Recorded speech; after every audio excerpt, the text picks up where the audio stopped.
नमस्कार। इकोनॉमी की NCERT series में मैं गौरव मिश्रा आपका स्वागत करता हूं। पिछली क्लास में हमने इकोनॉमी के कुछ बेसिक्स के बारे में जाना था। तो आज इस क्लास में हम उस बेसिक को एक बार जल्दी से रिवाइज कर लेते हैं।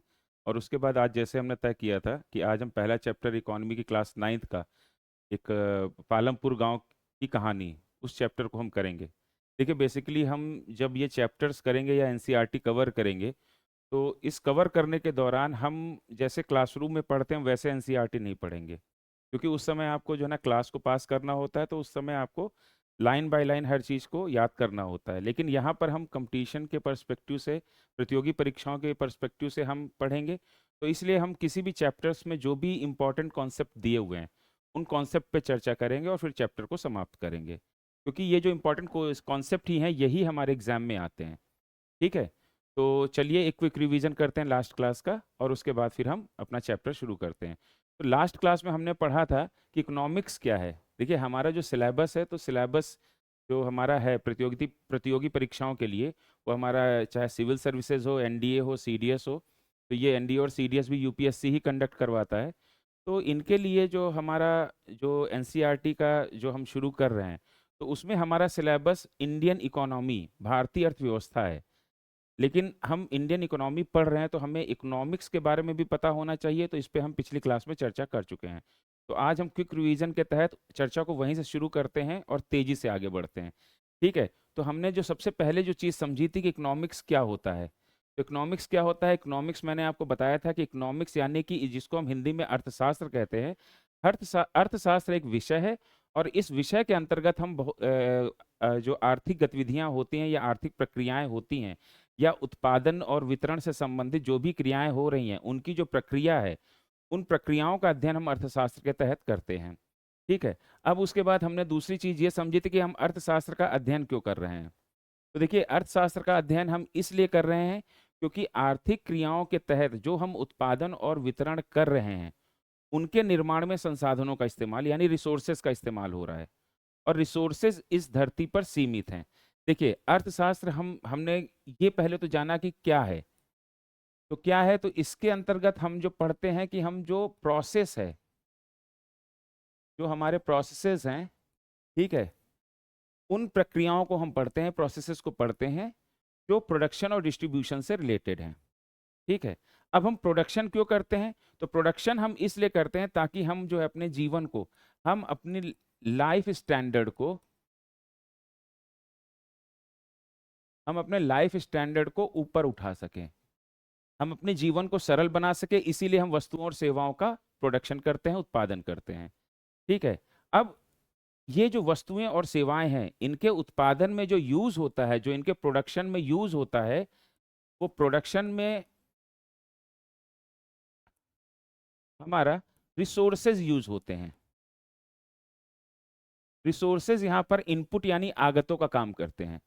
पर ये जो रिसोर्सेज हैं, ये रिसोर्सेज हैं लिमिटेड। ये रिसोर्सेज लिमिटेड हैं, इसलिए इन रिसोर्सेज का जो यूटिलाइजेशन है, जो इनका दोहन है, वो बहुत ही सोच समझकर और बहुत ही विवेकपूर्ण तरीके से करने की जरूरत है। ठीक है। वरना इन रिसोर्सेज की बर्बादी होगी, और फिर हम जो है अपने जीवन को ऊपर उठाने के लिए उत्पादन, जो आवश्यक उत्पादन है, उसको हम नहीं कर पाएंगे। ठीक है। तो हम अपने जीवन स्तर में सुधार लाने के लिए, अपने जीवन को सरल बनाने के लिए, हम वस्तुओं और सेवाओं का लगातार उत्पादन करते रहें। इसके लिए हमारे लिए ये जरूरी है कि हम जो रिसोर्सेज हैं उनका ऑप्टिमम यूटिलाइजेशन करें। अब ऑप्टिमम यूटिलाइजेशन करने के लिए हमें जो है ना इनको कैसे यूटिलाइज करना है, इस प्रक्रिया का अध्ययन करना पड़ेगा, और वो अध्ययन हम करते हैं इकोनॉमिक्स के तहत। और इकोनॉमिक्स इसीलिए एक सब्जेक्ट के रूप में हमारा डेवलप हुआ है। ठीक है। उसके बाद फिर हमने जाना था, कि रिसोर्सेज क्या होते हैं। तो रिसोर्सेज, जैसा कि मैंने आपको बताया, संसाधन वस्तुओं और सेवाओं के प्रोडक्शन में जो आगतें हैं, जो इनपुट हैं, उन्हें हम संसाधन या रिसोर्सेस कहते हैं। ठीक है। गुड्स और सर्विसेज के जो प्रोडक्शन में जो इनपुट होता है, वो इनपुट हमारा क्या है, वो इनपुट हमारा रिसोर्सेज है। या हम दूसरे शब्दों में ये कह सकते हैं कि वस्तुओं और सेवाओं के उत्पादन के लिए जो चीजें जरूरी हैं, वो सारी चीजें रिसोर्सेज कहलाती हैं। क्या मेरी बात समझ में आ गई। फिर हमने टाइप्स ऑफ रिसोर्सेज पढ़ा था। टाइप्स ऑफ रिसोर्सेज के तहत हमने पढ़ा था कि रिसोर्सेज तीन प्रकार के हैं। पहले हैं प्राकृतिक संसाधन, जिन्हें हम नेचुरल रिसोर्सेज कहते हैं। दूसरा हमारा जो है वो मैन मेड है, जो मनुष्य द्वारा बनाए जाते हैं संसाधन। और तीसरा जो हमने रिसोर्स पढ़ा था, वो रिसोर्स था कि मनुष्य आप स्वयं में ही एक रिसोर्स है। और इसका मैंने आपको एग्जाम्पल भी दिया था कि एचआर मिनिस्ट्री जैसे होती है, ह्यूमन रिसोर्स मिनिस्टर। ठीक है, जैसे एचआर जो हमारी जो कंपनीज है वहां पर एचआर मैनेजर होता है, ह्यूमन रिसोर्स मैनेजर। ठीक है, तो ह्यूमन यानी कि मनुष्य, मानव स्वयं में भी एक रिसोर्स है। ठीक है, तो ये बात आपको समझ में आ गई। और जब ये सवाल पूछा जा रहा है कि व्हाट इज रिसोर्स, संसाधन क्या है, तो संसाधन क्या है, संसाधन हमारे प्रोडक्शन के लिए जो चीजें जरूरी होती हैं, वो सारी चीजें हमारे रिसोर्सेज या संसाधन है। ठीक है, उसके बाद जो हमने अगली चीज पढ़ी थी, वो हमने पढ़ा था कि ऑब्जेक्टिव ऑफ इकोनॉमिक्स, जो हमारा अर्थशास्त्र है उसका उद्देश्य क्या है। ठीक है, हम क्यों अर्थशास्त्र पढ़ रहे हैं। तो मैंने आपको बताया, चूंकि संसाधन सीमित हैं, इसलिए इन सीमित संसाधनों का जो दोहन है, जो इनका यूटिलाइजेशन है, बहुत ही विवेकपूर्ण तरीके से, बहुत ही ऑप्टिमम तरीके से होना चाहिए। लेकिन अगर जब ये सवाल आता है कि अल्टीमेट ऑब्जेक्टिव क्या है इकोनॉमिक्स का, अर्थशास्त्र का एक सब्जेक्ट के रूप में, तो जो अल्टीमेट जो इसका ऑब्जेक्टिव है, वो है मैक्सिमम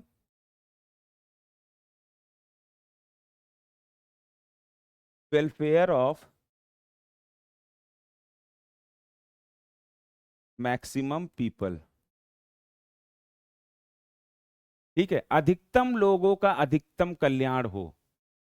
जो अंतिम उद्देश्य अर्थशास्त्र का, इकोनॉमिक्स का, वो ये है कि अधिकतम, ज्यादा से ज्यादा लोगों का हम अधिकतम कल्याण कर सकें, या अधिकतम उनका जीवन सरल कर सकें। क्या मेरी बात समझ में आ गई। अब ये बात कैसे आप कह रहे हो, या ये बात आपको अगर समझ में नहीं आई है तो देखिए मैं समझाता हूँ। देखिए, वस्तुएं और सेवाएं जो उत्पादित होती हैं, तो वो वस्तुएं और सेवाएं वो लोगों के यूटिलाइजेशन के लिए उत्पादित होती हैं, लोग उनको यूटिलाइज करें, उनका प्रयोग करें। लेकिन एक स्थिति ये भी बन सकती है कि जितने भी लोग हैं किसी देश में या समाज में या पूरी दुनिया में, उनमें से सिर्फ गिने चुने ही लोग जो है ना, इन उत्पादित वस्तुओं और सेवाओं का जो है लाभ उठा पाए, और एक बहुत बड़ा वर्ग लाभ ना उठा पाए, ऐसी स्थिति हो सकती है। ठीक है, तो ये स्थिति क्या है, ये स्थिति असमानता की, इनइक्वालिटी की स्थिति है। तो ये जो है हमारे फिर अर्थशास्त्र को एक विषय के रूप में पढ़ने का जो हमारा क्रम है, इस पूरे क्रम पर ही एक सवालिया निशान लग जाएगा। क्या मेरी बात समझ में आई। तो हमारा जो अर्थशास्त्र पढ़ने का अल्टीमेट गोल ये है कि जो मैक्स हमारे जो अधिकतम ज्यादा से ज्यादा लोग हैं, उन ज्यादा से ज्यादा लोगों का जो जीवन स्तर है वो ऊपर उठ सके, उनका जीवन सरल हो सके। क्या मेरी बात समझ में आ गई। उसके बाद हमने पढ़ा था कि ये कैसे होगा कि maximum welfare of maximum people, अधिकतम लोगों का अधिकतम कल्याण कैसे हम डिटरमाइन करेंगे, कैसे सुनिश्चित करेंगे। तो वो हम कैसे सुनिश्चित करेंगे कि हम इसके लिए रिसोर्सेस का जो एलोकेशन है, रिसोर्सेस का एलोकेशन भी हम बहुत ही ऑप्टिमम तरीके से, विवेकपूर्ण तरीके से करेंगे। ठीक है, मैंने आपको बताया था कि देखिए, अगर जैसे उत्पादन हमारा हवाई जहाज का भी हो रहा है, उत्पादन हमारा गेहूं के आटे का भी हो रहा है, लेकिन ज्यादा आवश्यकता किस चीज की है लोगों को, गेहूं के आटे की जरूरत है, या रोटी की, जिसको आप दूसरे शब्दों में कह दो, या हवाई जहाज की जरूरत है। ये बात आप समझ रहे हैं ना। जो ज्यादा जरूरत की चीज है वो आटा या भोजन है। जो ज्यादा जरूरत की चीज है कि लोगों के सर पर छत हो, ना कि हवाई जहाज। तो यहाँ पर क्या है कि हमारा जो रिसोर्सेज है, जो संसाधन है, उनको हमें इस प्रकार से आवंटित करना है, एलोकेट करना है कि उनसे आवश्यकता की सारी वस्तुएं बने, और उसके बाद जो हमारे संसाधन बचे हैं उनसे बाकी चीजें हमारी बन जाएं।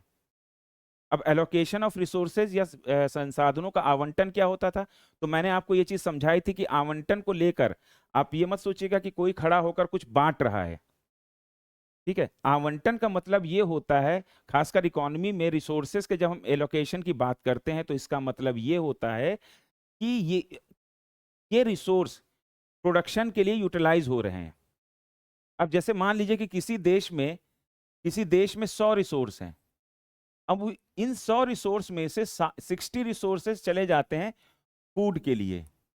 तो यहां पर ये जो 60 रिसोर्स हैं, ये एलोकेट हो गए हैं फूड के प्रोडक्शन के लिए। क्या मेरी बात समझ में आ गई।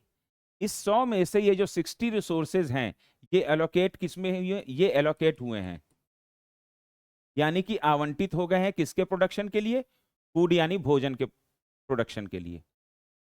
क्या मेरी बात समझ में आई। तो एलोकेशन का मतलब समझ में आ गया।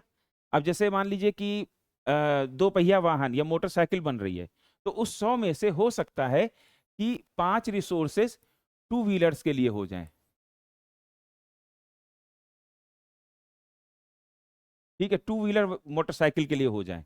तो यहाँ पर क्या अर्थ निकल कर आएगा, आप इसको कैसे कहोगे कि यहाँ पर 100 जो हमारे टोटल 100 रिसोर्सेज हैं, उनमें से हमारे 5 रिसोर्सेज एलोकेट हो गए हैं टू व्हीलर के प्रोडक्शन के लिए। तो एलोकेशन ऑफ रिसोर्सेज समझ में आ गया। यानी कि वस्तुओं और सेवाओं के बनने में जो रिसोर्सेज का यूटिलाइजेशन हो रहा है, इसी को हम एलोकेशन कहते हैं।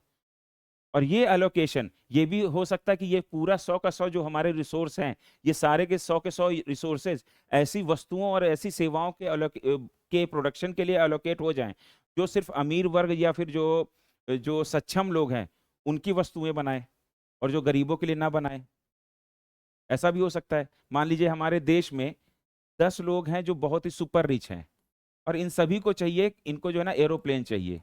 अब इनको एरोप्लेन चाहिए, तो ऐसा भी हो सकता है कि ये 100 के 100 जो पूरे रिसोर्सेज हैं, ये एरोप्लेन बनाने के लिए यहाँ पर यूज हो जाएं। तो यहाँ पर जो एलोकेशन हो जाएगा, एरोप्लेन बनाने के लिए पूरे 100 के 100 रिसोर्सेज एलोकेट हो गए। तो ये तो एक गलत स्थिति बन जाएगी। फिर एज ए सब्जेक्ट इकोनॉमिक्स पढ़ने का कोई अर्थ नहीं बचता है। क्या मेरी बात समझ में आई? तो रिसोर्सेज का एलोकेशन भी बहुत ही ऑप्टिमम तरीके से, बहुत ही विवेकपूर्ण तरीके से करने की जरूरत है। जब हम विवेकपूर्ण तरीके से सोच समझकर रिसोर्सेज का एलोकेशन करेंगे, तो फिर हम जो है ना maximum welfare of the maximum people, अधिकतम लोगों का अधिकतम कल्याण सुनिश्चित कर पाएंगे। क्या मेरी बात ये समझ में आ गई? फिर मैंने आपको ये बताया था कि एलोकेशन ऑफ रिसोर्सेज कैसे कैसे होता है, और ये डिपेंड करता है कि कैसा इकोनॉमिक मॉडल है किसी कंट्री में। तो वो कैसा इकोनॉमिक मॉडल है वो हम फ्यूचर में पढ़ेंगे। ठीक है, कि वहाँ पर जो है ना कैपिटलिस्टिक इकोनॉमी है, या फिर हमारी सोशलिस्ट इकोनॉमी है, या फिर हमारी कम्युनिस्ट इकोनॉमी है। कुछ इकोनॉमीज ऐसी होती हैं जहाँ पर मार्केट डिसाइड करता है कि रिसोर्सेज का एलोकेशन किस तरफ होना चाहिए या किस तरफ होगा। कुछ ऐसी इकोनॉमीज है जहाँ पर मार्केट और गवर्नमेंट दोनों डिसाइड करती हैं। कुछ ऐसी इकोनॉमीज भी हैं जहाँ पर मार्केट नहीं डिसाइड करता, सिर्फ गवर्नमेंट डिसाइड करती है। क्या मेरी बात समझ में आ गई? तो ये हमारा इकोनॉमिक मॉडल कैसा है, ये उस पर डिपेंड करता है कि रिसोर्सेज का एलोकेशन किस तरफ होगा। तो वो ये इकोनॉमिक मॉडल्स क्या है वो हम फ्यूचर में पढ़ेंगे। तो अभी हम क्विक रिवीजन कर रहे हैं, तो उसमें हमने देख लिया इकोनॉमिक्स एज ए सब्जेक्ट, इसका अल्टीमेट ऑब्जेक्टिव क्या है। तो अल्टीमेट ऑब्जेक्टिव अर्थशास्त्र का ये है, अंतिम उद्देश्य हमारा ये है कि अधिकतम लोगों का अधिकतम कल्याण हो सके। और वो कैसे होगा? वो जब हम जो लिमिटेड हमारे रिसोर्सेज हैं, जो सीमित संसाधन है इस धरती पर, उनका एलोकेशन, उनका आवंटन बहुत ही हम सोच समझकर विवेकपूर्ण तरीके से करेंगे। क्या मेरी बात समझ में आ गई? फिर उसके बाद हमने पढ़ा था कि व्हाट इज इकोनॉमिक एक्टिविटी, आर्थिक गतिविधि क्या है।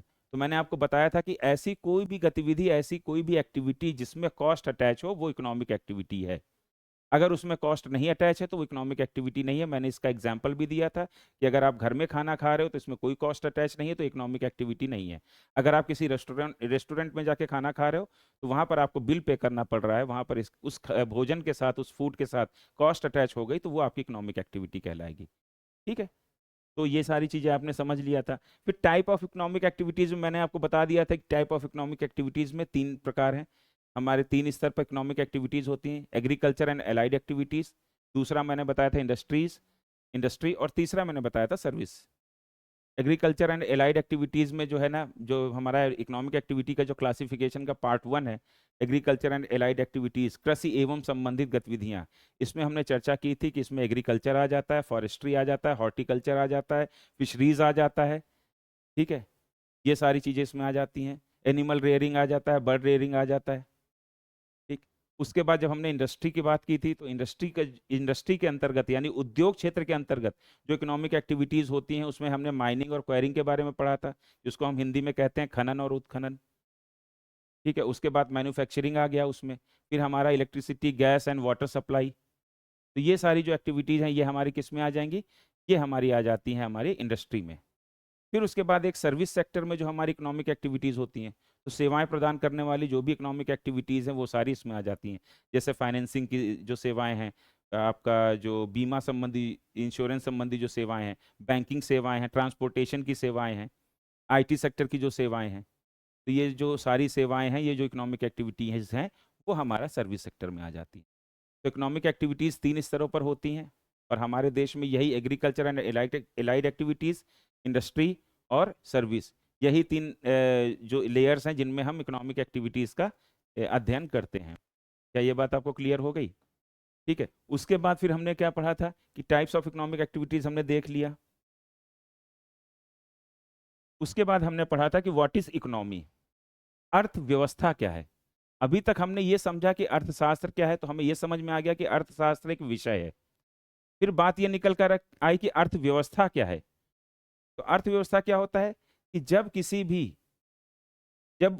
भी क्षेत्र विशेष में हो रही इकोनॉमिक एक्टिविटीज के बारे में हम स्टडी करते हैं, तो वो जो इकोनॉमिक एक्टिविटीज की जो स्टडी है, वो उस क्षेत्र विशेष, वो स्पेसिफिक रीजन की इकोनॉमी कहलाती है। मैं फिर से रिपीट करता हूं कि जब हम किसी स्पेसिफिक रीजन, ये मान लेते हैं कोई एक रीजन है, ठीक है, कोई आप इसको शहर मान सकते हैं, देश मान सकते हैं, कोई प्रदेश मान सकते हैं, स्टेट मान सकते हैं। अब यहां पर जो इकोनॉमिक एक्टिविटीज तो हो ही रही होंगी यहां पर, ठीक है। अब इन सारी इकोनॉमिक एक्टिविटीज का जब हम स्टडी करते हैं,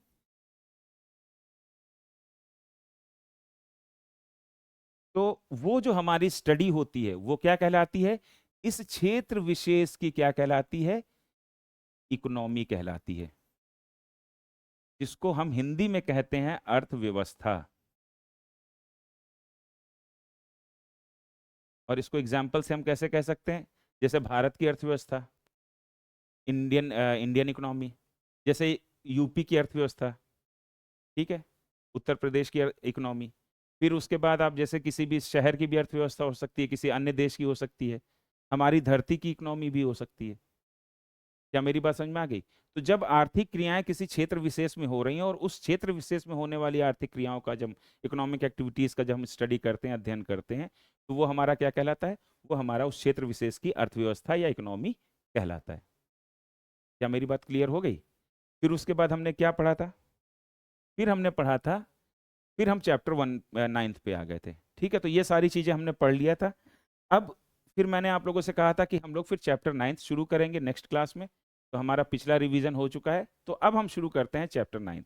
मैंने आपको पहले ही बताया है कि यहाँ पर लाइन बाय लाइन जैसे स्कूल में पढ़ाया जाता है, वैसे आपको चैप्टर नहीं पढ़ाया जाएगा, क्योंकि ये स्कूल का एग्जाम पास करने के लिए नहीं हम पढ़ रहे हैं। हम यहाँ पर कम्पिटिटिव एग्जाम पास करने के लिए पढ़ रहे हैं, जिसमें सिविल सर्विसेज हैं, एनडीए, सीडीएस, ये सारी चीज़ें भी इंक्लूड हैं। तो यूपीएससी, स्टेट पीसीएस और यूपीएससी और भी जो एग्जाम कंडक्ट कर रहा है, उन सारे एग्जाम्स को हम पास कर सके, उस पर्सपेक्टिव से हम यहाँ पर स्टडी करेंगे, ठीक है। तो वहाँ अब हम चलिए अपनी क्लास को शुरू करते हैं। तो जब हम चैप्टर 9 उठाते हैं, चैप्टर 9 का नाम क्या है? पालमपुर गांव की कहानी। तो वहां पर शुरुआती ही पैराग्राफों में हमें एक शब्द मिलता है, वो मिलता है मैन्युफैक्चरिंग, विनिर्माण, ठीक है। अब यहाँ पर मैन्युफैक्चरिंग, विनिर्माण, तो आपको ये कुछ फील हो रहा होगा कि यहाँ पर कुछ वस्तुओं से बनने की बात हो रही है। पर यहाँ पर आप ये समझिए कि मैन्युफैक्चरिंग का मतलब होता है विनिर्माण, और कंस्ट्रक्शन का मतलब होता है निर्माण, ठीक है। कंस्ट्रक्शन का मतलब क्या होता है? निर्माण। और मैन्युफैक्चरिंग का मतलब क्या होता है? विनिर्माण। अब इन दोनों में अंतर क्या है? ठीक है, तो इन दोनों में अंतर क्या हो सकता है कि कंस्ट्रक्शन जो होता है, कंस्ट्रक्शन क्या होता है कि जो हम बिल्डिंग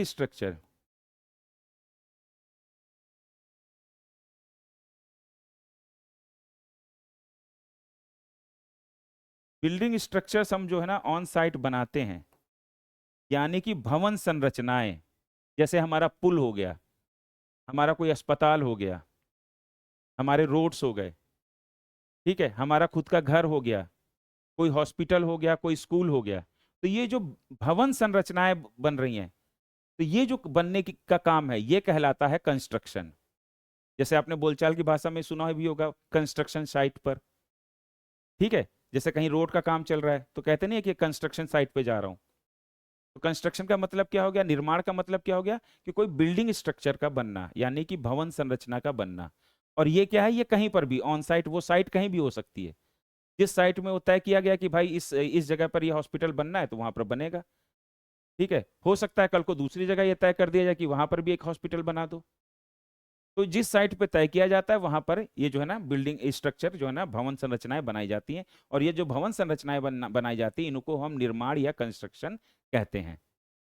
ये प्रक्रिया क्या कहलाती है, निर्माण या कंस्ट्रक्शन। वहीं मैन्युफैक्चरिंग क्या है, मैन्युफैक्चरिंग का मतलब होता है production of goods, production of goods, यानी कि वस्तुओं का उत्पादन। ठीक है, मैन्युफैक्चरिंग विनिर्माण। मैन्युफैक्चरिंग सेक्टर जैसे इंडस्ट्री की जब भी हम बात करते हैं, उद्योग क्षेत्र की हम बात करते हैं, तो उसके साथ एक जुड़ा हुआ शब्द आता है ना, मैन्युफैक्चरिंग। ठीक है, मैन्युफैक्चरिंग सेक्टर भी बोलचाल में कह देते हैं। तो मैन्युफैक्चरिंग का मतलब क्या होता है, प्रोडक्शन ऑफ गुड्स। और ये प्रोडक्शन कहाँ पर होता है, ये एक फिक्स्ड और कंट्रोल्ड इन्वायरमेंट में होता है, जैसे कि फैक्ट्री। अब जैसे ये जो पेन है, ये किसी फैक्ट्री में बना हुआ है, लेकिन जिस क्लासरूम में खड़े होकर मैं आपको पढ़ा रहा हूं, ठीक है, ये कंस्ट्रक्शन किया गया है। ये भवन कहीं और भी बन सकता है, लेकिन ये पेन क्या है, ये सिर्फ फैक्ट्री में ही बनेगा। वो एक फैक्ट्री फिक्स जगह होगी और वो जो है कंट्रोल्ड इन्वायरमेंट होगा, वहां पर इस पेन का निर्माण किया जाएगा। तो प्रोडक्शन ऑफ गुड्स, जो वस्तुओं के निर्माण की जो प्रक्रिया है वो कहलाती है मैन्युफैक्चरिंग, और हिंदी में उसे कहते हैं विनिर्माण। क्या मेरी बात समझ में आ गई। और कंस्ट्रक्शन का मतलब क्या है कि जो हम बिल्डिंग स्ट्रक्चर्स बनाते हैं। तो कंस्ट्रक्शन और मैन्युफैक्चरिंग में अंतर समझ में आ गया। फिर अगली बात आती है, रिसोर्सेस के बारे में हमने बात की थी। तो रिसोर्सेस क्या है, तो रिसोर्सेज मैंने आपको पिछली क्लास में बताया था कि प्रोडक्शन को वस्तुओं और सेवाओं के, goods and services, goods and services, वस्तुओं और सेवाओं के प्रोडक्शन के लिए जो इनपुट होते हैं वो हमारे क्या हैं, वो हमारे रिसोर्सेस कहलाते हैं। अब आप जब चैप्टर में आगे बढ़ोगे तो वहां पर बात की गई है फैक्टर्स ऑफ प्रोडक्शन, यानी उत्पादन के साधनों की। अब उत्पादन के साधन उसमें चार बताए गए हैं, लैंड, लेबर, कैपिटल, इंटरप्रेन्योरशिप। अगर आप इस चीज को सोचो तो लैंड, लेबर, कैपिटल, इंटरप्रेन्योरशिप, जिसको हिंदी में कहते हैं भूमि, श्रम, पूंजी और उद्यमिता, ये सारे प्रोडक्शन के इनपुट ही तो हैं। उत्पादन करने के लिए ये जो चार कारक हैं या चार साधन हैं, चार फैक्टर हैं, ये इनपुट ही तो हैं और यही रिसोर्सेज हैं। या दूसरे शब्दों में हम ये कह सकते हैं कि प्रोडक्शन के लिए जो रिसोर्सेज हम इस्तेमाल कर रहे हैं उनको हम चार कैटेगरीज में, चार कैटेगरीज में डिवाइड कर सकते हैं। और वो चार कैटेगरीज क्या हैं, लैंड यानी कि भूमि, लेबर जिसको हम हिंदी में कहते हैं श्रम, फिर उसके बाद कैपिटल जिसको हम पूंजी कहते हैं, और फिर है इंटरप्रेन्योरशिप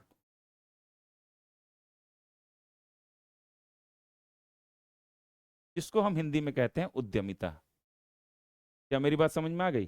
तो ये जो रिसोर्सेज हैं जो प्रोडक्शन के लिए इस्तेमाल कर किए जाते हैं एज ए इनपुट यानी आगत के तौर पर काम करते हैं, इनकी चार कैटेगरीज होती हैं जिनको हम फैक्टर्स ऑफ प्रोडक्शन या उत्पादन के साधन भी कहते हैं। और ये कौन कौन से हैं, भूमि, श्रम, पूंजी, उद्यमिता। क्या मेरी बात समझ में आई। अब भूमि क्या है, तो सबसे पहले हम लैंड की बात करते हैं, इनको ब्रीफ में देख भी लेते हैं। और एक चीज ध्यान रखिएगा कि जो हमारी इनकम है, आय है, जो हम इनकम आय की बात करते हैं उस आय का रीजन भी यही चारों फैक्टर्स ऑफ प्रोडक्शन होते हैं। ठीक है, तो इस चीज को भी याद कर लीजिए कि जो आपकी इनकम है,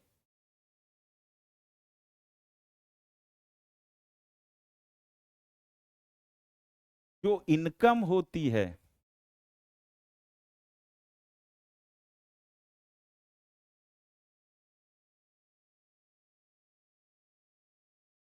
जो इनकम होती है जिसको हम आय कहते हैं, वो आय इन्हीं 4 फैक्टर्स ऑफ प्रोडक्शन की वजह से होती है। उत्पादन के इन्हीं 4 साधनों की वजह से आपको आय होती है। ठीक है। पहला साधन क्या है? लैंड, जिसको हिंदी में कहते हैं भूमि। लैंड को लेकर क्या कहा जाता है? कि भूमि। सिर्फ भूमि नहीं, लैंड को वास्तव में आप क्या कहेंगे? कि जितने भी नेचुरल रिसोर्सेज हैं, natural resources, man made resources, human resource, ये सारी चीजें हमने जो है ना टाइप्स ऑफ रिसोर्सेज में पढ़ लिया है। तो जो भी सारे नेचुरल रिसोर्स हैं उन्हें हम लैंड के अंतर्गत रखते हैं। तो यहां पर क्या लिख देंगे? Includes all natural resources. सभी नेचुरल रिसोर्स। और नेचुरल रिसोर्स कौन से हैं? जो प्रकृति द्वारा प्राप्त किए जाते हैं और डायरेक्टली यूज किए जाते हैं बिना किसी स्पेशल ट्रांसफॉर्मेशन के। प्रोडक्शन में बिना किसी स्पेशल ट्रांसफॉर्मेशन के डायरेक्टली यूज कर लिए जाते हैं। तो वो हमारे क्या है? नेचुरल रिसोर्स हैं। क्या मेरी बात समझ में आ गई? अब जैसे आप जैसे मिनरल वाटर बना रहे हैं, जो हम 20 रुपए की बोतल खरीदते हैं, अब वहां पर जो हम पानी ले रहे हैं, तो प्रकृति से वो पानी हमें मिल रहा है, तो वो पानी नेचुरल रिसोर्स होगा। क्यों? क्योंकि उसमें कोई मॉडिफिकेशन नहीं किया गया। लेकिन जब वो पानी मिनरल वाटर में कन्वर्ट कर दिया गया, अब कोई ऐसा हमें प्रोडक्शन बनाना है जिसमें मिनरल वाटर यूज होना है। अब मान लीजिए कि आपको जो है उस पानी का इस्तेमाल करके, उस मिनरल वाटर का इस्तेमाल करके, एक तो देखिए आपका, इसको थोड़ा गहराई से समझ लीजिए, नेचुरल रिसोर्स और मैन मेड रिसोर्स में क्या अंतर है। एक तो आपको प्रकृति से पानी मिला, ठीक है, नॉर्मल पानी मिल गया, वाटर मिल गया, और आपने इससे क्या बना दिया? Mineral water. तो यहां पर मिनरल वाटर बनाने के लिए ये जो पानी है ये क्या है? ये नेचुरल रिसोर्स है। ठीक है। अब मान लीजिए आपको कोई ऐसा प्रोडक्ट बनाना है जिसमें मिनरल वाटर का इस्तेमाल करना है। जैसे बहुत अच्छी कंपनी की कोई आइसक्रीम बननी है, तो उस आइसक्रीम में हमें हो सकता है पानी की जरूरत पड़े। तो उस पानी में वो कंपनी इतनी एथिकल है कि वो मिनरल वाटर का इस्तेमाल करती है, मान लीजिए। तो उस आइसक्रीम के लिए ये जो मिनरल वाटर है, ये मिनरल वाटर फिर नेचुरल रिसोर्स नहीं होगा। ये मिनरल वाटर फिर कैसा रिसोर्स होगा? मैन मेड रिसोर्स होगा। क्या मेरी बात समझ में आ गई? तो उस आइसक्रीम के लिए, उस आइसक्रीम की कंपनी के लिए, उस आइसक्रीम की कंपनी के लिए ये जो मिनरल वाटर है, ये कैसा रिसोर्स हो जाएगा? मैन मेड रिसोर्स हो जाएगा, क्योंकि इसमें ट्रांसफॉर्मेशन कर दिया गया है। क्या मेरी बात समझ में आ गई? तो नेचुरल रिसोर्स क्या है? नेचुरल रिसोर्स जो डायरेक्टली यूज कर लिए जाते हैं उत्पादन प्रक्रिया में। ठीक है। तो वो हमारे नेचुरल रिसोर्स होते हैं। तो लैंड की जब हम बात करते हैं, फैक्टर्स ऑफ प्रोडक्शन में, उत्पादन के साधनों में जब हम लैंड की बात कर रहे हैं, तो इसका मतलब हम कह रहे हैं कि हम सभी प्रकार के नेचुरल रिसोर्सेज की बात कर रहे हैं। अब लैंड के अगेंस्ट में हमें जो इनकम होती है, जो आय होती है, वो आय हमें किस रूप में मिलती है? मैंने आपको बताया ना कि आपकी इनकम के लिए जिम्मेदार भी यही चारों कारक या फैक्टर्स होते हैं। किसी भी व्यक्ति के, आप कैसे भी देख लो, आप कहीं भी काम करने जा रहे हो, कहीं पर भी आप एम्प्लॉयड हो, कहीं पर भी आप अपनी सेवाएं दे रहे हो, आप देखोगे कि इनकम के लिए जो जिम्मेदार फैक्टर्स हैं वो यही 4 फैक्टर हैं, और पांचवा कुछ भी नहीं है। ठीक है। अब लैंड के अगेंस्ट में जो हमारी इनकम होती है, वो इनकम किस रूप में होती है? रेंट के रूप में, जिसको हम हिंदी में क्या कहते हैं? किराया। अब आप बोलोगे सर नेचुरल रिसोर्स के लिए रेंट का क्या कॉन्सेप्ट आ गया? तो देखिए, इसमें जो नेचुरल रिसोर्सेज में आगे आप पढ़ेंगे, ठीक है, जब हम एग्रीकल्चर के बारे में पढ़ेंगे तब आप आगे पढ़ेंगे कि नेचुरल रिसोर्सेज में जो सबसे ज्यादा इंपॉर्टेंट नेचुरल रिसोर्स है वो लैंड है। और लैंड के अगेंस्ट में क्या आपकी इनकम होगी? रेंट। तो यहां पर जो हमारा पहला फैक्टर है, उसके अगेंस्ट में जो हमें इनकम होगी, वो इनकम किस रूप में होगी? In form of rent. तो लैंड समझ में आ गया। अब हमारा दूसरा फैक्टर कौन सा है? लेबर। ठीक है, फैक्टर्स ऑफ प्रोडक्शन में दूसरा फैक्टर हमारा कौन सा है? दूसरा फैक्टर है हमारा लेबर। तो लेबर क्या है? इसको सिंपल आप कह सकते हैं मानवीय श्रम। ठीक है, तो लेबर क्या है? जो हम मजदूरी करते हैं, आपके फादर कहीं पर काम कर रहे हैं, जाके ऑफिस में बैठ के काम कर रहे हैं, तो वो अपने श्रम की सेवाएं दे रहे हैं। और ये श्रम दोनों स्तरों पर भी हो सकता है।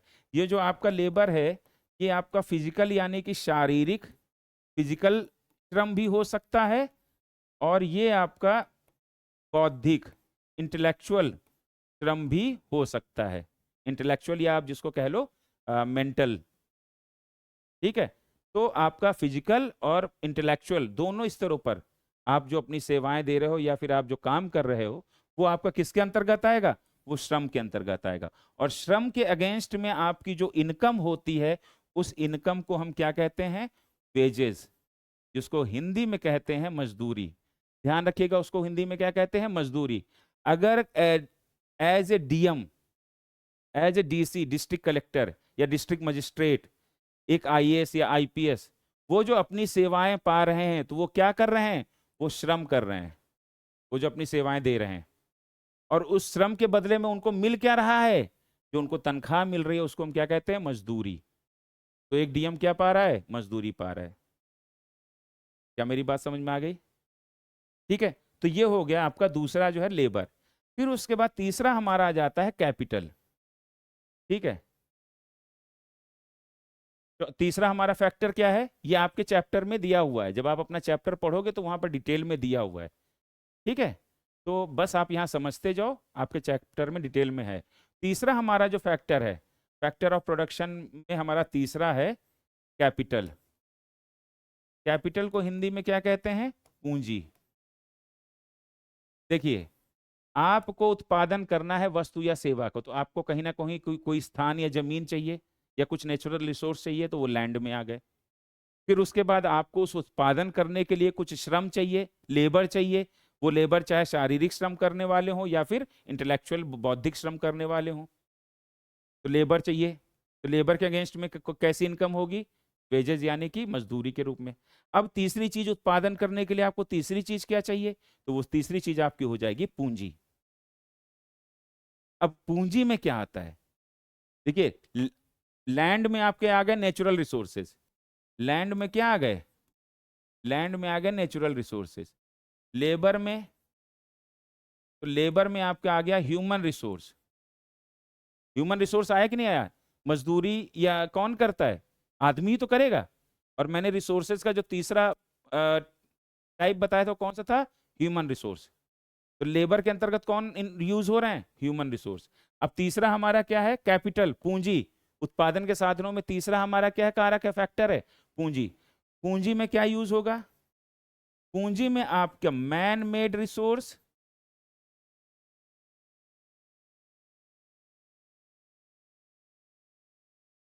Plus cash. पूंजी के अंतर्गत क्या आएगा आपका? Man made resource plus cash. क्या मेरी बात समझ में आ गई? कैपिटल में मैन मेड रिसोर्स और कैश। अब जैसे आपको उत्पादन करना है, तो उत्पादन करने की प्रक्रिया के तहत आप कहीं कुछ मशीनों का इस्तेमाल करोगे, हाँ है ना? तो अब वो मशीनें क्या है? मैन मेड है। और वो मशीन क्या है? वो पूंजी है। अब पूंजी क्या होती, मैं भी आपको आगे पढ़ाऊंगा, अभी आप समझ लीजिए कि पूंजी क्या होती। ऐसी कोई भी वस्तु, कोई भी विचार, कोई भी व्यक्ति जो आय का सृजन, कोई भी स्ट्रक्चर जो इनकम जनरेट करे, उसे हम पूंजी कहते हैं। कोई भी ऐसा वस्तु, कोई भी व्यक्ति, कोई भी विचार, कोई भी स्ट्रक्चर और कोई भी चीज हो जो इनकम जनरेट करे, आय का सृजन करे, उसे हम पूंजी कहते हैं। यहां पर जो आपकी, मान लीजिए कि आप प्रोडक्शन कुछ कर रहे हैं, आप पेन बनाने का ये प्रोडक्शन कर रहे हैं, तो इस पेन को बनाने के लिए आपने एक फैक्ट्री के लिए जमीन देख ली, तो लैंड हो गया। कुछ मजदूर रख लिए, तो लेबर हो गए। फिर कैपिटल के रूप में मशीनें भी तो जरूरत पड़ेंगी। तो जो मशीनें होंगी वो क्या होंगी? वो पूंजी के अंतर्गत आएंगी। और वो मशीन कैसी है? मैन मेड है। वो मैन मेड रिसोर्स हुआ कि नहीं हुआ? उसके बाद आपको प्रोडक्शन के दौरान अपने मजदूरों को कुछ पेमेंट करना होगा, रॉ मटेरियल खरीदना होगा, भाई मुझे ये पेन बनाने के लिए प्लास्टिक खरीदनी होगी, और भी बिजली का बिल वगैरह बीच बीच में भरते रहना पड़ेगा। ठीक है, मजदूरों के लिए हो सकता हूँ मैं एक टाइम के भोजन का भी इंतजाम करूं। तो ये सारे हमारे प्रोडक्शन या उत्पादन की प्रक्रिया के दौरान ये सारे खर्चे चलते रहते हैं। तो उन सारे खर्चों के लिए हमारे पास क्या होगा? कैश। तो ये कैश और जो मैन मेड रिसोर्सेज हैं ये आपस में मिलकर किसके अंतर्गत आते हैं? पूंजी के तहत। क्या मेरी बात क्लियर हो गई? तो हमारे उत्पादन के 4 कारकों में हमने लैंड देख लिया जिसके अगेंस्ट में हमें रेंट के रूप में इनकम होती है। फिर हमने लेबर देख लिया, लेबर में हमारा जो फिजिकल और इंटेलेक्चुअल दोनों स्तरों पर काम करने वाले जो लेबर हैं, और ये लेबर जो है ये इनकम करते हैं वेजेस या मजदूरी के रूप में। फिर कैपिटल के रूप में हमने देख लिया कि हमारी मशीनें, औजार, हमारी बिल्डिंग, जिस बिल्डिंग के अंतर्गत हम प्रोडक्शन कर रहे हैं जिसके अंदर बैठ के, हमारी फैक्ट्री, तो ये हमारा क्या हो जाएगा? ये हमारे क्या है? पूंजी हो गई। और ये सारी पूंजी कैसी है? मैन मेड है। अब जो फैक्ट्री है, जो बिल्डिंग है, वो हमारे लिए आय सृजन, इनकम जनरेट कर रही कि नहीं कर रही? कर रही है ना। अगर कोई भी व्यक्ति अपन परिवहन ट्रांसपोर्टेशन में इन्वॉल्व है, उसने एक बस खरीद रखी है, तो ये बस उस व्यक्ति के लिए पूंजी होगी, कैपिटल होगी, क्योंकि इस बस को चलाकर वो व्यक्ति अपनी आय का सृजन कर रहा है, अपनी इनकम जनरेट कर रहा है। तो ऐसे ही स्पिन बनाने वाली फैक्ट्री में जो मैं मशीन रखूंगा, वो मशीन मेरे लिए आय का सृजन कर रही है, इनकम जनरेट कर रही है, तो वो मशीन मेरे लिए क्या हो गई? पूंजी। ये मशीन मैंने जिस बिल्डिंग में लगाया है वो बिल्डिंग मेरे लिए क्या हो गई? पूंजी, क्योंकि वो बिल्डिंग जो है ना मेरे लिए इनकम जनरेट करने का एक साधन है, मदद कर रही वो मेरी इनकम जनरेट करने के लिए। अब उसके बाद मैनमेड रिसोर्सेस के बाद फिर हमारा कैश। तो हमें बहुत सारी तरीके के बीच बीच में भुगतान करते रहने पड़ते हैं, जैसे टेलीफोन का बिल देना है, बिजली का बिल देना है, फिर भोजन या मजदूरों के लिए एक वक्त का चाय नाश्ते का इंतजाम करना है, या कुछ मजदूर ऐसे होंगे जो दिहाड़ी पर होंगे तो उनके दिहाड़ी की पेमेंट भी करनी है। तो इस तरीके के जो खर्चे, फिर हमें रॉ मटेरियल भी खरीदना है प्रोडक्शन के लिए। तो रॉ मटेरियल खरीदने के लिए और अपना जो है ना डे टू डे जो हमारा दैनिक जो हमारे बिल्स हैं उनको क्लियर करने के लिए जो कैश रखा जाता है वो भी जो हमारा पूंजी के अंतर्गत आएगा। क्या मेरी बात समझ में आ गई? अब पूंजी क्या है वो मैं आपको फिर से एक बार बताऊंगा, अभी तो बस फैक्टर्स ऑफ प्रोडक्शन में आप देखिए। फिर उसके बाद जो हमारा चौथा फैक्टर और लास्ट फैक्टर है फैक्टर्स ऑफ प्रोडक्शन में, दैट इज इंटरप्रेन्योरशिप। इंटरप्रेन्योरशिप को हम हिंदी में कहते हैं उद्यमिता।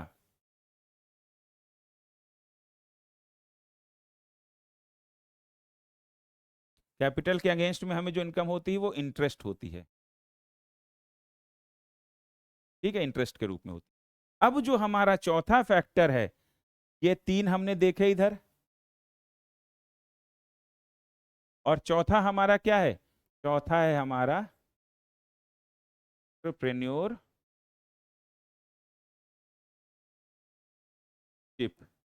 जिसको हम हिंदी में कहते हैं उद्यमिता। और उद्यमिता क्या है?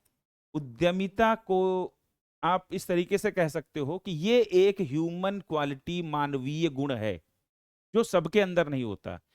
इसको आप शुद्ध हिंदी में कहो तो रिस्क लेने की जो क्षमता है, या इन तीनों फैक्टर्स को, फैक्टर नंबर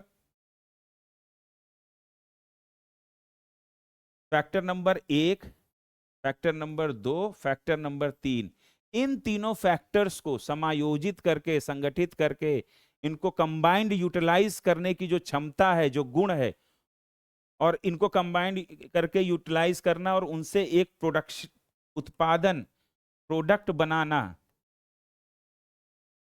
ठीक है, उत्पादन करना, ये जो गुण होता है, ये गुण हमारा क्या कहलाता है? उद्यमिता। ये क्या है? ये एक तरीके का ह्यूमन क्वालिटी है, मानवीय गुण है। उद्यमिता क्या है? एक मानवीय गुण है जो इन तीनों फैक्टर्स को, लैंड, लेबर, कैपिटल, भूमि, श्रम और पूंजी, इन तीनों फैक्टर्स को कंबाइन करके, संयोजित करके उत्पादन करने की का रिस्क लेता है। तो जो रिस्क लेने की क्षमता, हर इंसान उद्यमी नहीं होता और ना हो सकता है, क्योंकि रिस्क लेने की क्षमता और इन ऊपर के इन तीनों फैक्टर्स को एक साथ समायोजित करके प्रोडक्शन करने की क्षमता हर इंसान के पास नहीं होती। तो इसीलिए हर इंसान भी उद्यमी नहीं होता। तो उद्यमिता समझ में आ गया। उद्यमिता या एंटरप्रेन्योरशिप ये एक मानवीय गुण है इसको आप शुद्ध हिंदी में या अलग दूसरे शब्दों में आप इसको ये भी कह सकते हैं कि ये एक मानवीय गुण है और इसको हम ये एक रिस्क लेने की क्षमता भी है। ये गुण हर व्यक्ति या हर इंसान के अंदर नहीं होता है, ठीक है, और इस गुण की वजह से ही उत्पादन होता है। और इस उद्यमिता के अगेंस्ट में जो इनकम होती है वो प्रॉफिट के रूप में होती है। वो इनकम किस रूप में होती है? लाभ के रूप में। तो फैक्टर्स ऑफ प्रोडक्शन में हमने आय के साधनों में हमने ये 4 साधन पढ़ लिए: लैंड, लेबर, कैपिटल, एंटरप्रेन्योरशिप। क्या मेरी बात समझ में आ गई? ठीक है। और यही चारों क्या हैं? यही चारों तो रिसोर्सेज हैं जो इनपुट के तौर पे काम कर रहे हैं। और किसके लिए काम कर रहे हैं?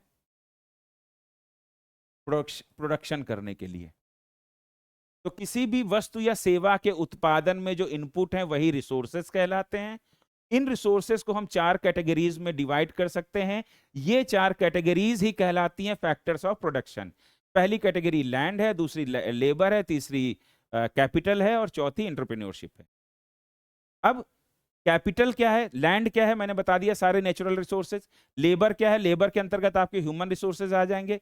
कैपिटल क्या है, कैपिटल के अंतर्गत आपके मैन मेड रिसोर्सेज और कैश आ जाएगा। और इंटरप्रेन्योरशिप को मैंने आपको बताया कि एक ह्यूमन नेचर, ह्यूमन क्वालिटी या मानवीय गुण, जिसको आप दूसरे शब्दों में कह सकते हैं रिस्क लेने की क्षमता। क्या मेरी बात समझ में आ गई? पूंजी क्या होती है, कैपिटल क्या है? तो जब भी आपसे ये सवाल पूछा जाए तो आप तुरंत दिमाग में लगाइए कि देखिए, एक चीज, एक वस्तु वो पूंजी हो भी सकती है और नहीं भी हो सकती है। मेरी जेब में रुपए पड़े हैं और उन रुपयों से जाकर अगर मैं कुछ खा पी लेता हूं तो क्या वो पूंजी है मेरे लिए? वो रुपए पूंजी नहीं है। लेकिन अगर उन्हीं रुपयों का प्रयोग मैं उत्पादन गतिविधियों में लगाता हूं तब वो रुपया पूंजी कहलाएगा। मैंने एक कार खरीदी, उस कार से मैं अपने परिवार के साथ कहीं आता जाता हूं तो क्या वो पूंजी है? वो पूंजी नहीं है, क्योंकि उससे मैं कोई इनकम जनरेट नहीं कर रहा हूं। लेकिन अगर उसी कार को मैं किराए पर चलाने लगूं तो वो कार मेरे लिए इनकम जनरेट करने का एक माध्यम हो जाएगी। तो वो कार मेरे लिए क्या हो जाएगी? पूंजी कहलाएगी। तो पूंजी क्या है? इनकम जनरेट करने वाली कोई भी वस्तु, व्यक्ति, विचार या कोई भी स्ट्रक्चर, कोई भी चीज, कुछ भी जो आपके लिए इनकम जनरेट करे वो पूंजी है। अब पूंजी प्रोडक्शन के संदर्भ में, उत्पादन के संदर्भ में पूंजी 2 प्रकार की होती है। उत्पादन के संदर्भ में पूंजी, कैपिटल, कितने प्रकार का होता है? 2 प्रकार का। पूंजी क्या है समझ लिया हमने। अब पूंजी कितने प्रकार का होता है?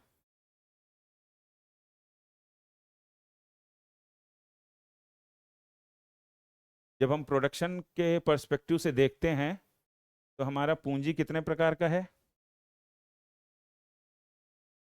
इसको आप हिंदी में, इंग्लिश में कैपिटल कहते हैं। ये कैपिटल 2 प्रकार का है। पहला है फिक्स्ड कैपिटल, आपके पहले चैप्टर में इसके बारे में चर्चा की गई है। और दूसरा है वर्किंग कैपिटल। वर्किंग कैपिटल और फिक्स्ड कैपिटल। फिक्स्ड कैपिटल को हिंदी में कहते हैं स्थायी पूंजी और वर्किंग कैपिटल को हिंदी में कहते हैं कार्यशील पूंजी। क्या मेरी बात समझ में आई? अब स्थायी पूंजी और कार्यशील पूंजी क्या है, फिक्स्ड कैपिटल और वर्किंग कैपिटल क्या है? तो जो वर्किंग कैपिटल है, पहले तो फिक्स्ड की बात कर लेते हैं। फिक्स्ड कैपिटल वो है जिसको आप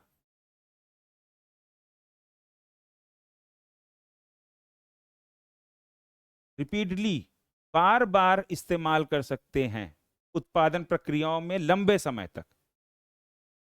वो आपका क्या है? वो आपका फिक्स्ड कैपिटल है। मैंने एक गाड़ी खरीदी, मैं ट्रांसपोर्टेशन के लिए उसको बार बार यूज कर सकता हूं, वो मेरा क्या है? फिक्स्ड कैपिटल है। मैं एक बोर्ड बनाने वाला, मेरे पास फैक्ट्री है, तो उस फैक्ट्री में मैंने जो मशीनें और उसके बाद उस फैक्ट्री के लिए जो बिल्डिंग मैंने खरीदा है, वो बिल्डिंग बार बार इस्तेमाल हो रही है, सालों तक इस्तेमाल होती रहेगी। तो वो बिल्डिंग जो है, जिस फैक्ट्री में मेरा ये बोर्ड बन रहा है, वो बिल्डिंग मेरे लिए क्या है? Fixed capital. इस बोर्ड को बनाने के लिए कुछ मशीन होगी, तो वो मशीन क्या होगी? Fixed capital. अब सवाल ये आता है फिर वर्किंग कैपिटल क्या है? तो फिक्स्ड कैपिटल वो है कि जिसको आप उत्पादन प्रक्रिया, प्रोडक्शन प्रोसेस में बार बार इस्तेमाल कर सकते हैं और लंबे समय तक आप इस्तेमाल करते रह सकते हैं। तो वो तो आपका फिक्स्ड कैपिटल हो गया। लेकिन वर्किंग कैपिटल वो होता है कि जब आप टारगेटेड प्रोडक्शन जैसे ही आपका पूरा होता है तो वैसे ही आपके जो पूंजी है वो एग्जॉस्ट हो जाती है। मतलब कि आपको, जैसे आपने कुछ टारगेट किया कि मुझे इस तरीके के 100 बोर्ड बनाने, तो 100 बोर्ड बनाने के लिए मुझे रॉ मटेरियल चाहिए। अब रॉ मटेरियल मैं 100 बोर्ड के बराबर का जो है ना प्लास्टिक मंगवाऊंगा। चलिए प्लास्टिक की ही बात करते हैं। तो 100 बोर्ड बनाने भर का जो प्लास्टिक होगा तो वो मैंने मंगाया। अब 100 बोर्ड जहां बन गए तो ये प्लास्टिक खत्म हो गया। तो ये जो प्लास्टिक के रूप में रॉ मटेरियल मैंने मंगाया था, तो ये कब खत्म हुआ? जैसे ही मेरे 100 के 100 बोर्ड बन गए, वो रॉ मटेरियल खत्म हो गया।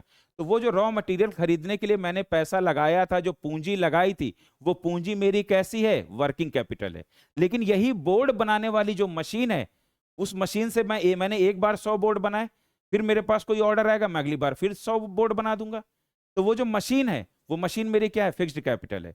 जिस बिल्डिंग या स्ट्रक्चर के अंतर्गत मेरा ये बोर्ड बन रहा है, तो उस बिल्डिंग के अंदर बार बार मेरे ये बोर्ड बनते रहेंगे। तो वो बिल्डिंग मेरी फिक्स्ड कैपिटल है, स्थिर पूंजी है, क्योंकि वो बार बार सालों तक इस्तेमाल हो रही है, मेरे लिए इनकम जनरेट कर रही है बिल्डिंग। लेकिन जब मैंने जो रॉ मटेरियल के तौर पे जो प्लास्टिक खरीदा है, उस प्लास्टिक के लिए मैंने जितने पैसे खर्च कर दिए, तो जैसे ही मेरे 100 बोर्ड बन गए, वो प्लास्टिक खत्म हो गई, वो पैसे जो थे खत्म हो गए। तो वो जो पैसे हैं वो क्या है? हमारा मेरा है वर्किंग कैपिटल। बोर्ड को 100 बोर्ड बनाने के लिए मुझे 10 आदमियों की जरूरत थी, तो मैंने उनको 100 बोर्ड बनाने के लिए जो पैसा पेमेंट कर दिया, तो जैसे ही 100 बोर्ड बनेंगे, तो जो मैंने पेमेंट उनको दिया था मजदूरों को, 100 बोर्ड बनाने का जो कॉन्ट्रैक्ट किया था मैंने और उनको जो पेमेंट दिया था, तो वो पेमेंट भी वहीं पर खत्म हो जाएगा। अब आगे अगर मुझे बोर्ड बनवाने हैं तो मुझे मजदूरों को आगे एक्स्ट्रा पेमेंट करना पड़ेगा। तो वो जो 100 बोर्ड बनाने का जो मैंने पेमेंट उनको किया है, वो क्या है मेरा? वो वर्किंग कैपिटल है। तो वर्किंग कैपिटल क्या है? टारगेटेड जो प्रोडक्शन कंप्लीट हुआ, वर्किंग कैपिटल एग्जॉस्ट हो जाता है। Working capital basically day to day activities, दैनिक क्रियाओं के लिए खर्चा होता है। उसमें रॉ मटेरियल कच्चे माल का भी खर्चा होता है, उसमें मजदूरी का भी खर्चा होता है, उसमें बिजली का बिल भी होता है, टेलीफोन का बिल भी होता है, कुछ अगर जलपान या रिफ्रेशमेंट वगैरह मजदूरों का आप करवा रहे हैं, तो वो सारे खर्चे डे टू डे एक्टिविटीज में खर्च हो रहे हैं, वो हमारा वर्किंग कैपिटल है। और जो हमारी मशीनरी है, इक्विपमेंट है, टूल्स हैं, बिल्डिंग है, ये सारा हमारा क्या है? फिक्स्ड कैपिटल है। क्या मेरी बात समझ में आ गई? वर्किंग कैपिटल और फिक्स्ड कैपिटल क्या होता है? ठीक है। तो हमने ये जान लिया कि पूंजी क्या है, और ये जो कैपिटल का क्लासिफिकेशन, ये प्रोडक्शन के पर्सपेक्टिव से है। क्या मेरी बात समझ में आई? तो आज हमने प्रोडक्शन, फैक्टर्स ऑफ प्रोडक्शन पढ़ लिया यहाँ तक। ठीक है, अब आज की क्लास यहीं ख़त्म करते हैं।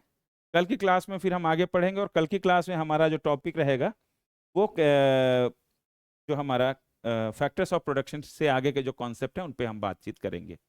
ठीक है, तो शुरुआत वो वहाँ से होगी। कहाँ से शुरुआत होगी? Irrigation in India. जो मेंस के भी कुछ पर्सपेक्टिव, मेंस का दृष्टिकोण से भी हम चीज़ों को कवर करेंगे। हम चैप्टर्स, हर चैप्टर में मेंस के दृष्टिकोण से, मेंस के पर्सपेक्टिव से एक अगर कोई लाइनें दी हुई हैं तो उस पर भी हम चर्चा जरूर कर लेंगे। ठीक है, तो इस तरीके से हम एनसीईआरटी को कवर करेंगे। तो उम्मीद है कि पिछला रिवीजन करने के बाद और आज जो हमने 9th चैप्टर शुरू किया और उसमें जो चीज़ें हमने पढ़ी, कंस्ट्रक्शन और मैन्युफैक्चरिंग में क्या अंतर है, रिसोर्सेज क्या है, रिसोर्सेज का यूटिलाइजेशन कैसे हम करते हैं, कहाँ करते हैं, और फैक्टर्स ऑफ प्रोडक्शन क्या है, और उसमें हमारा जो हमने 4 फैक्टर पढ़े हैं, तो उनके बारे में जो भी आज हमने चर्चा की है वो आप सभी को समझ में आ गया होगा। तो चलिए मिलते हैं अगली क्लास में, तब तक के लिए खूब पढ़िए।